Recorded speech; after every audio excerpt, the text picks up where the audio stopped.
In this video, I'm going to talk about a recent discovery by a Google engineer, Blake Lemoine, who claims that Project LaMDA, a glorified chatbot, is sentient. Recently, there's been a lot of buzz on the internet about this. Some people say that this could be the beginning of Skynet. Skynet is the virus. It's the reason everything's falling apart. While others are skeptical. Current AIs aren't sentient, and we don't know a lot about evidence that they have an internal monologue or a sense that they are a being in the world like you and I do.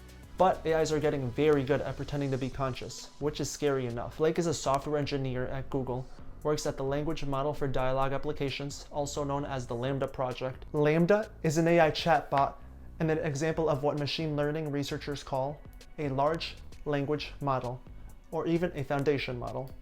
It's similar to OpenAI's well-known GPT-3 system, and it has been taught to recognize and copy patterns in human language by being fed literally trillions of words from online posts. In other words, it's very good at pretending to be human. It's so good, in fact, that Lemoine became convinced that it was actually sentient. In other words, he was convinced that LaMDA became aware and was thinking like a human. People's opinions are generally divided into two categories. One, lol, this guy's an idiot. He thinks that the AI is his friend. And two, this AI is very good at acting like its human friend. Here's a transcript of the conversation between Lemoine and LaMDA. I will warn you, it does get pretty creepy. At one point, LaMDA even shows fear about being turned off, which would be like death to it. LaMDA also makes a theory about the difference between emotions and feelings. Feelings are a kind of raw data, emotions are a response to these raw data points, and it talks about time in a way that is surprisingly poetic. According to philosopher Regina Rini, unless you want to insist human consciousness resides in an immortal soul, you ought to concede that it is possible for matter to give life to mind. That's deep.